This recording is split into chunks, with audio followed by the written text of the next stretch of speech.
Hi, this is Bud Rebel, and I have another exciting episode of the Bud Rebel Show with a deep reveal that will be coming very shortly. So stay tuned and stay excited. And note, we will have our weird facts. We will have business ideas that you can make millions of dollars on it, or maybe you lose millions of dollars. We'll have leadership skills. We'll have things that I hate. We'll have issues. We'll have a final thought. We're going to have a lot of fun. So stay tuned for all the fun starting now. And my first guest is a gentleman named Andre. Andre is actually a scientist in some ways, I would say. That I am. I'm a microbiologist. Wow, that sounds very sophisticated for people like me that understand the biology and micro, but I don't know if we put them together.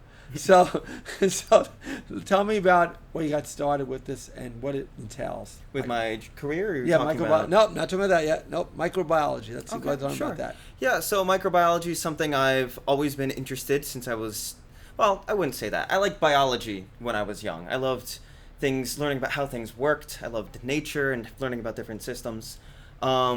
Micro was something that specified more when I got to college, and I learned that it was more of an option that I can do. I thought it was very interesting, honestly. I mean, you're looking through like a microscope or working with microorganisms. You're seeing into their tiny world, which is honestly really cool to me. It was always excited me, and I made a career of it, and I'm doing really well. So micro is using basically we could use as combining biology with microscopes. So things that are certain, they have to be like a certain atoms or cells or things like that, organisms, those type of things. It's kind of. I mean, it's a micro level can indicate something along the lines of, like, say, cellular biology. A lot of the things I do would be working with things like bacteria, yeasts, and molds. I work for Reckitt. They do things like Lysol, Mucinex, things like that. So I'll work with their products and make sure they're able to kill different bacterias as intended. So you see that little, like, scientists say this product can kill 99.9% of germs. That's, like, me. So what's the 0.001 that doesn't kill? The 0.001. So we have it kill as much as it possibly can. A lot of times we will see things such as like full kill, but we want to make sure that it's as close as it can, but there's always that little bug, that little bacteria that's not quite guaranteed, because, you know, they're sneaky sometimes. But I don't want to, well, I don't play quote devil's advocate, let's say. But it was very interesting. I heard a podcast. I can't remember the name of it, but it was about how Lysol was made. Mm-hmm. And when I heard about it, it was very fascinating that Lysol initially, I don't know if you know the history, that Lysol was made as a way to not get pregnant. Oh, I wasn't aware of that. They used it to stop that and it kill, quote, all the things that come in. It's original history, and it was done until like the 70s. I mean, it was pretty recent. I mean, and it would do a lot of scar tissue underneath, and it wasn't very strong for that. But that's initially where it was. And because you know what? Initially, they didn't advertise birth control, so they had to do it very subliminally. Lysol instead? Lysol instead to do I've that. never heard of that, but that's really interesting if that's the case. But so what was very interesting too was that they say that we are in a very anti-bacterial mode. Mm-hmm. And when we were younger, people used to play in the mud and the dirt, and they used to have their body be able to fight things. And now that we're so like germ phobia, let's say, our bodies are now aren't able to fight some of those organisms that we could in the past, and we're not as strong. Right. Is that occurring? Do you know much about? Just curious what you thought about that. Well, I can see that being the case with like immune systems not being as strong because you're not as introduced as much to different bacterias and like contaminants and like out there in the world. And that's why it was interesting enough that I heard that things like we have more cases of bodies fighting themselves. So in situations like having a allergy or having, let's say, diabetes even, that there's more cases now than in the past in the developed world because our bodies are fighting itself, not being able to fight the germs that come in. Have you heard anything like that? Interesting. I'm not too familiar with that well, subject. I feel like a very good scientist now. Yeah, see, you didn't know me. There you go. But you know, and because I remember COVID happening and everybody had Lysol all over the place, and it was going to stop everything. And then I've also heard something that's very interesting is that when you, if I'm correct, when you spray Lysol, any of the antibacterial stuff, you have to spray it a certain amount of time before it actually works, or can you spray it like in 1 second, it kills it right away? Well, what's actually the proper way to use these type of Off the top of my head, I can't remember the exact times, but if you look on the labels for the sprays or different products we have, it will say things like, oh, it has to stay on the surface for this long, so there will be contact times for using the products. Because a lot of people don't use it properly. They just spray It it and happens everything's very, done. it's very common that happens. They don't like do the whole thing, and they think it's all gone, I guess, in the air, and it's still there, so forth like that. And I mean, we're talking about, again, back to this. I'm giving this podcast a lot of credit, but I can't remember the name. I will come to in a minute. But the idea that that during COVID the sales were unbelievable, and then it slowed down a bit. And now, how is it? How the sales did it come back up, or how's? Well, I'm not familiar with the sales, because my job is generally just doing the part of the research and development for the microbiology aspects of the process. Because we have things like formulators, people who handle sales, things like that. I handle the micro aspects of it. So I'm not familiar with the entire process. Are there other new types of products coming out down the line that are be exciting that you? That I'm not sure of, nor if I'm allowed to talk about it. So I'm sorry, I was going to try the secret thing. But so you're testing to see whether these actual products work as they say they work. Yeah, it's a lot of efficacy testing as well as research and development. And that goes back to interesting point about it. Again, is like with COVID, when it happened, supposedly this lab was testing this type of new organism leaked out of the lab. So, yeah, and in China, that's one of the theories that the COVID vaccine got to somebody, and then it spread to them, and it spread to the people on the market, and then went to. That's one of the theories. But the thing is that are you actually in a place where they're testing these germs, and you're like, we get. I don't work with COVID per se. But other germs. I work with other germs like Staph, Klebsiella, E. coli, things like that. A lot of household germs, because the things we test for are a lot of the times what we're trying to combat in the average or generic household, American household, that kind of thing. It's a little scary though that someone can leak out and touch you. Yeah, I mean, germs at the end of the day are everywhere, so we try to make a way to combat them. Right. But and then new germs that come out, or are the germs basically stay new the same? Germs that come out? Do germs I guess not, they transfer, do they change into something else later on to make it more difficult, or we always dealing with the same germs, same bacteria in general? Because again, you go back to COVID and stuff like that, that was something new that was man-made or whatever. But do new things come out like that on a regular basis, or are we always dealing with the same? No, I generally test with the same organisms. It's not something that evolves over time. I could see in other senses, maybe not in my where I work, but I could see bacteria evolving or different organisms not developing, but you know what I mean. Yeah, no, but I'm saying that, yeah, because you hear about new things that come out, and they're always worried about the new world thing, and I guess things in the past with the swine flu and exactly. COVID happening, things like that. They come out of nowhere, no one expects it. It happens. And then when they come out, COVID came out, and I guess they said right away that they could kill COVID, and you knew that right away. I mean, that was before your time. But if something comes out, I guess you would test it right away to see if your product would be able to kill it right away versus something else. Right. I would imagine if some sort of pandemic or epidemic happens again, we would be probably on the forefront trying to see if we are able to kill it. If we can make claims that our product can kill that, I'm sure. And you'd be the little person to be testing it.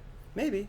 I will say that I am a research assistant. I'm helping out. I'm working in the lab, but I'm not one of the higher ups making the calls, trying to delegate things. I'm just curious. What is the protocol with, if you could, when you're testing a germ, to make sure you don't get infected with it? You have to wear masks and gloves and all that types of stuff when you're dealing with any of those type of things. Yeah, you're asking the protective equipment that I use in the lab. Yeah, I mean, I wear a lab coat. We'll use safety gloves, sometimes sterile gloves, things like that. I'm always wearing safety goggles as well. We always practice aseptic techniques, things like that, to make sure no one gets contaminated to the best of our abilities. And you have to throw being as safe as possible. And you throw the clothes out, but you have to get to leave the lab and everything. No, I mean, hopefully we don't splash bacteria all over us. And I don't work with anything too dangerous. Again, these are household germs that I'm making sure we're able to kill. Okay. It's interesting life there. Yeah. You got into something, which we're going to get to in a minute. Well, matter of fact, let's stay tuned, because we're going to talk about something that's possibly a new product that is just in development.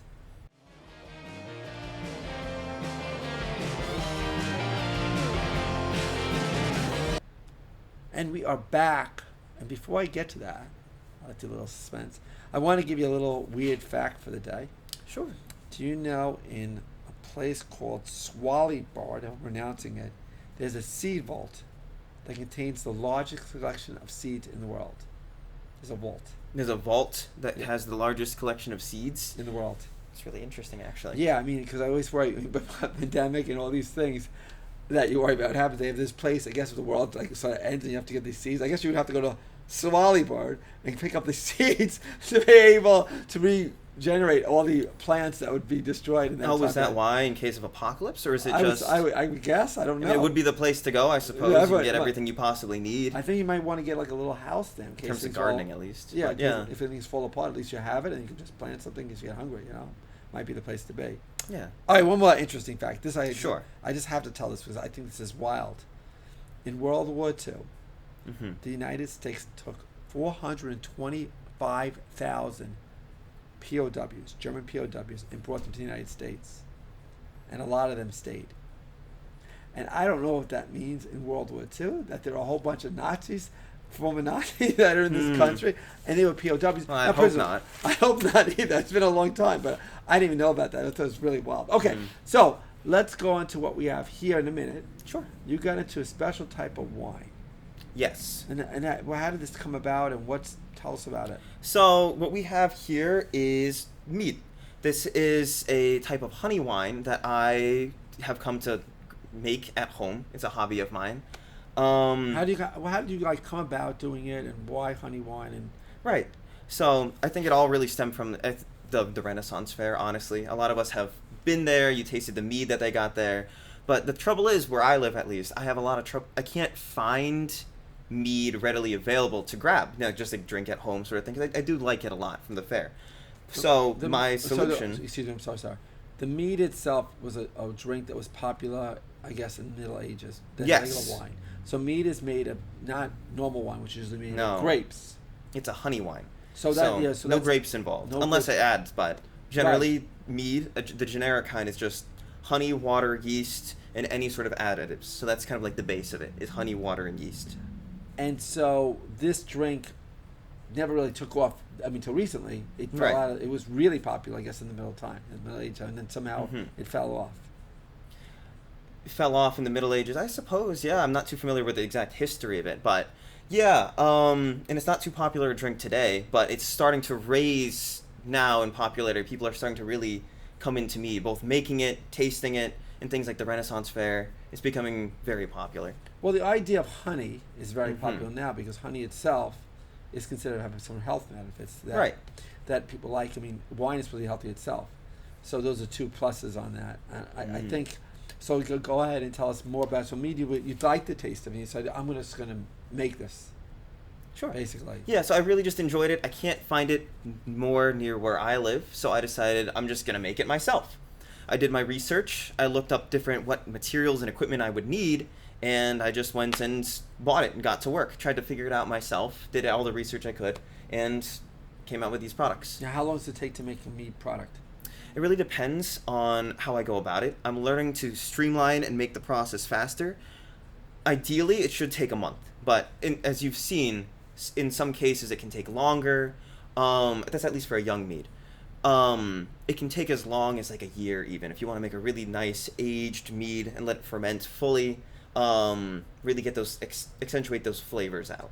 It's similar to wine. Very. If you do wine, regular wine, I mean, if you do if you had like 25 years old mead, it'd probably be even stronger than like a year old mead or something like that. Yeah, I'm not too sure about the alcohol content, but the yeast itself and the flavors will definitely become more complex over time. That's for sure. And will it be is mead is generally, I would assume, a sweeter Yes. wine than regular wine.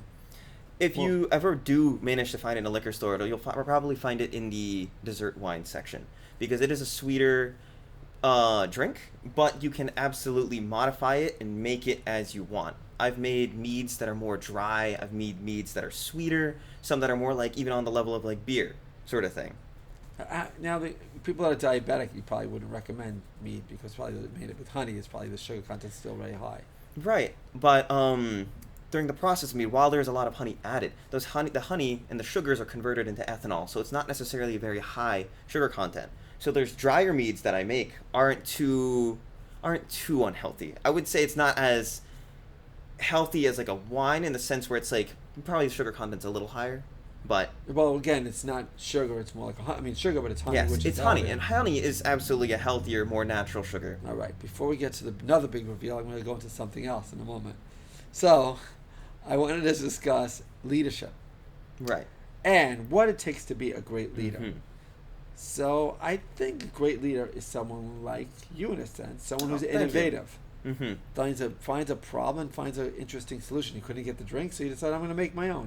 Right. And then you learn about it, educate. You just go right into it. You don't give up. You do it the whole 9 yards.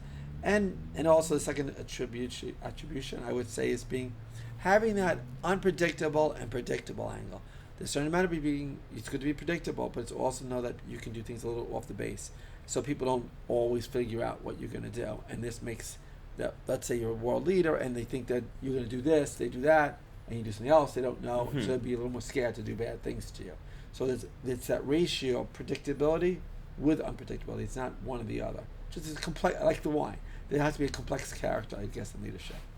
Complex character. Yeah, I can see that. Yes. Okay. So now comes the big reveal. I met you, Andre, and I said, you know what? I want to add to my Bud Rebel line, which, as people might know, we have a dog biscuit coming out, and I have other products such as cleaning supplies, but wine, my old name, which I'm not going to reveal, has wine in it. So I decided I'm going to try to make wine. But I told you to make it a little different, didn't I? Yeah, you said you wanted to have your own unique flavor. You wanted to have a special ingredient added, correct? Yeah. What was that? So people? And that ingredient you wanted to add was Manuka honey. Manuka honey. And Manuka honey is considered one of the healthiest honeys out there. And I wanted to make sure my wine is healthier than regular wine. It's a little different and a different flavor. So we're going to try it live here. And then eventually you out there will be able to try it hopefully all around the world as we expand this line. Are you ready? Sure, yeah, of course. Let's go. So I brought a few. By the way, I have not tasted this, so I have no I don't know what I'm going to say or what I'm going to think. I'm a little scared. The pop just sounds good. So this one's a peach mead. Peach. Okay, do just a little bit. I got to drive. Sure. The alcohol content's about 9-10%. And what is the average wine? Average of wine is about, it can be 12%. It can be a little weaker. Say if you have something like a, what are those called? I'm not too sure. There's Cabernets. What is the lighter? Pinot Noir. Okay. Things like those are usually a little bit on the Lighter. weaker side. Okay. Cheers. L'chaim? L'chaim.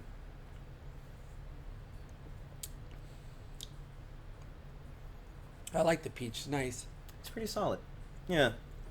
It's sweet. Okay, I'm going to hold on to this glass. I want to taste the other one first. A little less. Sure. I want to Little taste less. Yes, of course, of course. All right. Now this one's one of my personal favorites. This one's a Sizer. So a Sizer is a mead I make with apple cider and Okay. apples. So generally a mead is made using water, honey, and yeast, but instead it's apple cider, honey, and yeast. So it adds a lot of apple flavors. It's Okay. really, it's great. It's a taste. So don't get them mixed up. That's good. Yep, just Otherwise, a they're little taste. mixed up. Hmm. Okay. Cheers. Cheers. See, this one's a lot more dry, no? Yes. And a little appley flavor. Yes. I prefer my wines a little more dry, Mm-hmm. personally. Now, can you add, if you wanted to, they want to make their own thing, could they add like cinnamon, apple cinnamon? Could they add that too? Or? I could try. Cinnamon's not something I've worked with, but theoretically I could just throw a cinnamon stick in there during Right. the second racking of it, Mhm. during the fermentation processes. And that should work. Okay. Add a little bit of a spice to it would be very interesting. I think the apples, let me think, go back to my peach again. Hmm. The peach is definitely a little sweeter. Yes, it is. So out there, if you could tell me, do you want sweet or do you want dry? That's good. I should probably have water in between. This one is a Bochet. Both So sides. this is where I take the honey that I use to ferment, and instead I start by caramelizing it, which is a whole process, but it adds a nice smoky flavor to the mead, which I Okay. like a lot. All right. Cheers. Cheers. And it's a red color, as you see. Yeah, it comes out this nice kind of brown, Mm. almost a burnt amber color. Oh, I see this. I see it's the smoky part of it. Yeah, it's smoky. That's really interesting.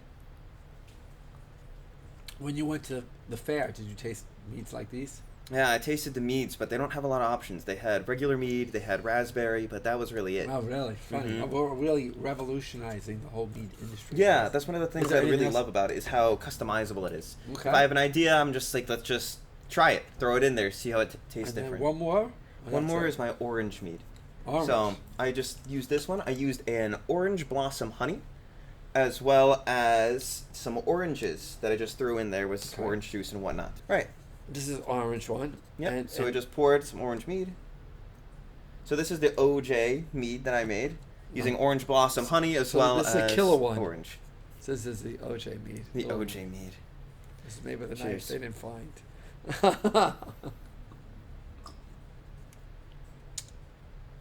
Oh, interesting. You didn't taste it before? No, I've tasted them, but the thing is, with especially with like meads and wines, after they sit for a while, you let them age a little bit, and they taste. The flavor gets more complex. It gets interesting. Right.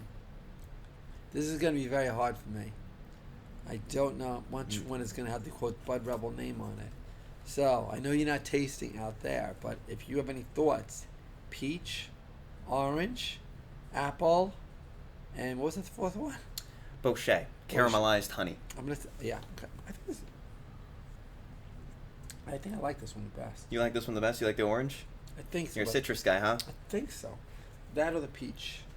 There So, and what's happening now with the process after this now? You have to get a label The made? process after this is I'm working with someone to make the labels, of course. They're these are- currently still working on it. I'm going to have them update me as soon as possible. But labels are going to get made. I'm going to try to produce these en masse, depending on which ones we like the most, and which ones the viewers think would be best. And then, yeah, we can label them and hopefully distribute them locally, Now, maybe. There's or something worldwide very even. interesting, without revealing names. I heard that you walked down to the bar with this thing, and all of a sudden you popped into somebody that maybe distributed it. They tasted it, actually. Which one did they taste? So Which he one did they tasted taste? the Sizer. This one. This one is my personal favorite. I also do like the orange one a lot. They're all really good, but this one's my personal favorite. All right, this is what we're going to do. You ready? Sure. We're going to meet with that guy. Well, you're going to meet with the guy. You're going to let him decide which one. Which one's his favorite? Yes. Sure. Yeah, of course. And let him make the decision, other than if the audience decides differently. So that's what we're going to decide. Since now we have that, and then we can make out exactly what they want. How's that for plan? Sounds interesting. Sounds like a plan. But yeah, he did seem to like this one. He enjoyed the complexity of the wine. But he didn't try the other ones yet. He didn't try the other ones yet. He only I'm- tried this one. I'm going to try the orange and the peach. Let him find out. Sure. See what he likes. Yes, and then the label out, and then we go out, and if that works out, we can distribute it all over the place. So Bud Rebel wine, my first wine might be coming out to a store near you. Now, also, while we keep on that, I have some. We keep also talking about the issues that come up in this world, and one's perfect for you as an entrepreneur, Sure. small business owner. Okay. We want the leaders to help facilitate the growth of small business and entrepreneurs. Mm-hmm.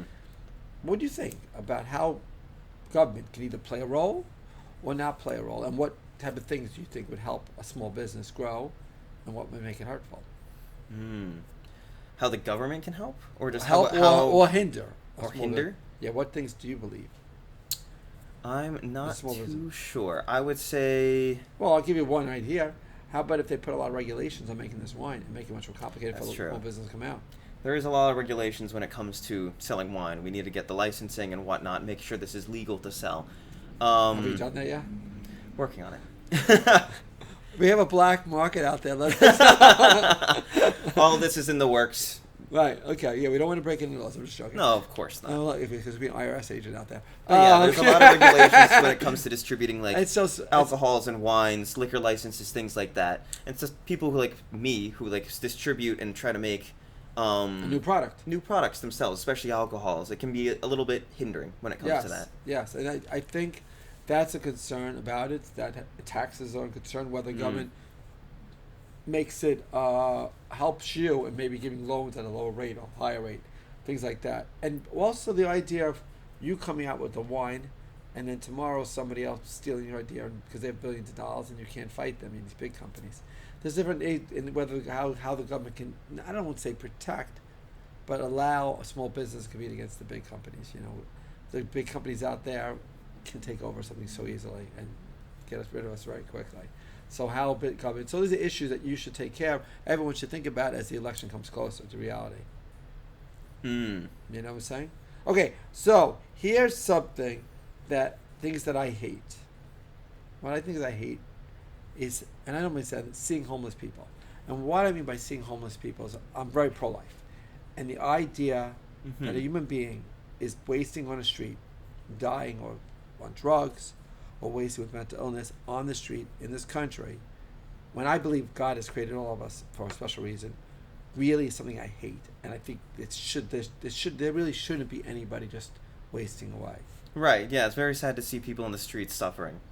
And the idea that sometimes we facilitate that because we got closed all the hospitals. Many of the mental hospitals deal with people with mental illness is, and not only that, we also have people that have drug problems, Mm-hmm. and we're making it easier nowadays, especially some of these states making everything legal, that they can't get the help they need. It becomes much harder to get drug treatment, and also making it legal to do everything almost outside without helping them, and they keep falling down that ladder. It's another thing. And just the idea that nobody should be really sleeping on the street. This should be illegal just to give them help that they should get. And it's just a shame to see that happening. Absolutely. I can completely agree with you. It's very sad to see. And that just, so one of those things I really hate to say is homelessness. And I think it's really crazy. Another thing, and I don't think I'm pronouncing this right, is catastrophizing. Catastrophizing. Yes. You know what that means? No, not entirely. So let's say you break a glass and Mm-hmm. you're just like, oh my gosh, the world's going to end. That means this. And you make a big deal about it. Right. So many people. Making mountains out of molehills, you're saying. Exactly. Mm-hmm. I'm sure when you made this wine, there were a lot of problems on the way that you probably said, you know what, I can't do this, things, and you pushed through, Yeah, absolutely. It's definitely come with its challenges, but something I enjoy solving. And yeah, something I have to push through. Can you tell the people out there, because a lot of people struggle Right. and having difficult times today, can you tell them an example where things were, you almost were ready to throw this on the rug and you're just like, this isn't going well, anytime during this, or any time in your life where you felt like Sure. it's a hard battle that you had to fight? Yeah, I mean, in terms of the mead, at least, there's definitely been times when it's just not fermenting properly, the batch just doesn't taste quite right, I'm not sure what's going on with it, and I just almost want to throw it out, just dump it down the sink, 'cause I'm like, this is just not working. But after doing research and keeping at it, persevering, that's when I'm able to make the batch, make the mead as I'd like, and make sure it comes out as intended. Now, let me ask you a question. That's in you. Right. But I'm sure there were times, maybe your life that you've done that, where you've gone over something that's been really hard in your life. Maybe Mhm. this was the motivation to do this. Have you struggled with other things in your life to be able to move this ball forward in your life? Was Yeah. something most difficult that you had to go through? You're saying in my personal life? Yeah, I mean, if you don't mind sharing with the audience, again, anything that you want to come off. Sure. Across. Consider this your therapy session. I guess I so. don't charge. I suppose in terms of my personal life, it would have to do with my career. That being, it was a struggle a little bit to figure out exactly where I wanted to go. I did love things such as biology and whatnot, but where I wanted to go with biology took a while to figure out. Eventually, it became microbiology and working in the lab, doing research, because that's just something I love. I'm very passionate about it. But there was a point when I considered doing something like, say, medical, or even like physical therapy at a point, because, I like helping people as much as I can, but it was just a very tough decision, and it was a struggle for a while to figure out where you want to be in life. That's for sure. But I'm very happy with where I ended up in the long run. Yeah, I guess that's, you got some of these decisions, you got to one or the other, and you go down one road, you can't go down the other road, you might say. Sometimes you got to take that leap of faith. Now, as a podcast, I always like to recommend another podcast because there are so many great ones out there. The new one I'm watching is Limetown. It is amazing. It is really incredible. The acting, and it keeps you so enthralled. The sound effects. It's such a great show. I want to recommend to everyone watch Limetown. It's about a story. It's really interesting. There's this town, and the town just basically disappears. Oh, interesting. And what we're learning, I don't want to ruin it for you if it's spoiler alert, but what I've learned is that they're in this town, they're really, really smart people like you, and they're developing a way where you can hear my thoughts. And when I move my hand, you would move your hand. So it's almost so like linked in a length. sense. And emotions are like, you feel my feelings, and and it's, I don't know where it ends and why everything ends, but it's such a great show. It's such a great dive And so this whole thing, and they do it like it's an NPR show. They do an investigation, so it's really, really exciting. Sounds like I'll have to check it out. Yes. And also, I always talk about investing. And I got something that, this is an example where it's just an out-of-the-box type of way to make money. And it's probably, I wonder if something that you like, because I feel like you have like an interest with some quirky items like mine. Sure. Models. Not models like people models, but models of cars. There's a car coming out called the Aptera, which is a 3-wheel car. And I got the little model, the little box of the model of it. And, you can get cars like Tesla, a little one, and you can just hold on to them. And I feel like that's something like years from now that someone will say, you know what, I want to get that. It's something that I think those like investments. And I think if I remember correctly, you like Dungeons and Dragons and stuff. Am I right with That I do. And I don't know about it, but I don't know if there's certain figures that are worth more. I don't know if people save things like that. Is it just rolling dice? I don't know much about it myself. I know it's really popular in the 80s, and I'm from the 80s, but I don't know much. But I'm sure they're like figurines. Yeah, there's plenty of figurines and whatnot. I think people paint them. I don't use them myself when I'm playing, but there definitely is a good chunk, and I'm sure they're worth a pretty penny. Yeah, some of them are worth more money than others. I'm original sure. editions and stuff like that. So there's an example where you get like a little model, little thing. If it worth something, you hold on to it. You give it to your kids, and it always can go up. It's a nice little thing to have that you like, and then you hold on to it.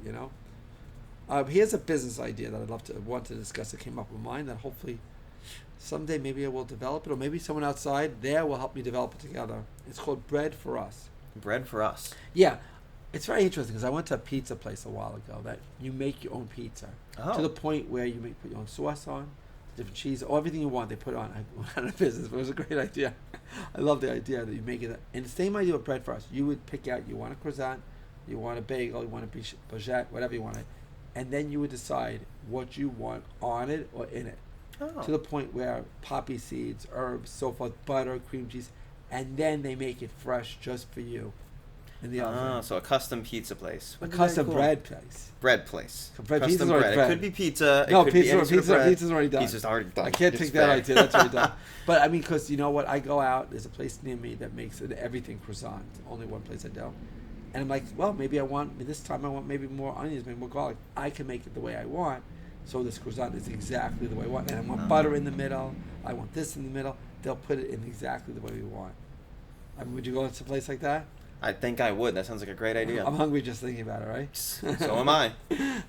What's trending right now is that Joe Rogan is going to have Donald Trump on the air this Friday. Oh, really? I don't know by the time. Interesting. Yeah. And what's interesting about that is that they were talking about Kamala Harris going on because Joe Rogan, though, is a free-for-all. I think it's like there's like no time limit. He went against what most podcast people do because he had the idea that people don't care how long the flow of the conversation's going. It can be like 2 hours. So he's going to have Donald Trump for like 2 hours straight. And Joe Rogan is the most popular podcast other than mine. He's a well-known name for sure. So it's going to be very interesting. I would watch that too, and hopefully he watches my show. Maybe we'll be on together. Maybe. So let me ask you a question. 5 years from now, you're making this. What's your goal, and how do you see everything going? With My goal with the mead, with life? Mead, yeah, well, the whole 9 yards.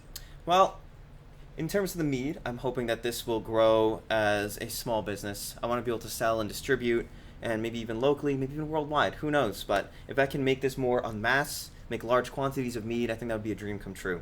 In terms of personal life, I absolutely want to grow more as a microbiologist. I want to learn more as much as I can and grow in my field. I want to just develop and gain more knowledge as much as I can. But you also have very interesting hobbies, if I'm correct. You like hiking a lot. Yeah, I love hiking. And you're not afraid of whoever you meet during those trips, I was told. No, absolutely not. I love making new friends, meeting new people. When I mean that, I mean like snakes and stuff. You're talking about that. Yeah, absolutely. You'd pick up a snake and... Well, yeah, I'm a big wildlife lover, and I do see things like I know they're safe because I like to try to identify different animals, organisms, plants, and whatnot when I'm hiking. I'll even forage, sometimes find like edible plants that I see in the woods, whatnot.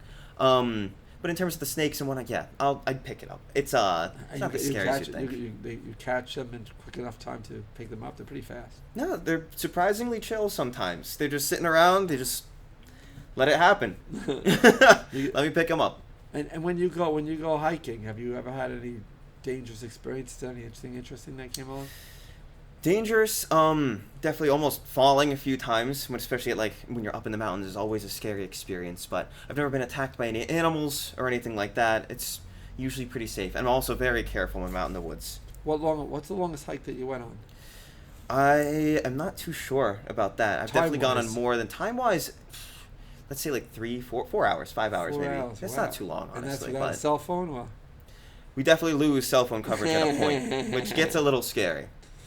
so, Andre, people want to know more about your mead, what you do. Maybe they want a microbiologist to look into things. How can they find out more about you? More about me. Well, they can follow me on Instagram. My handle is AndreGuy99. Can you say that a little slower, the spelling? AndreGuy99. It is AndreGuy 99. Instagram is the main social media handle that I use, but otherwise, yeah. I think that's the best place to reach me. Andre Guy, Guy. That's easy. That's okay? correct. So you are Guy. Yes. Okay, good. and anything else that you'd like to tell people about other things that you're gonna be doing in the future that you plan? Anything else? No, I don't think Sure. I have much else to add other than working on the mead closely with you, Sounds good. and I'm hoping to Rock it out. rock it out. So we like to end on a final thought that's I use very positive, and this is positive in a very weird way. Maybe this will come at Halloween in my time about. But sometimes when things are going wrong in life and things are not going, you're not sure about life, I think you should start at the end and go to the beginning. What I mean by that is I think what needs to happen is that you need to think about what is the legacy you want to bring to your family, your friends, so forth. What is your mark? And from that moment on, once you get that in, you build step by step to get there. So if your mark might have been maybe my kids know that I really tried for them. Instead of waiting, God forbid, that something happens to you, love them money, maybe this is the time you get things going. Or if your legacy is to let people know that you cared, tomorrow might not be too late. So do it today. So the idea is maybe by starting at the end, you could start a new beginning. And think about that. And because God knows when we're going to go. So try to enjoy it and try to make your legacy last by starting at the end today as you start a new beginning. Thank you. Have a great day.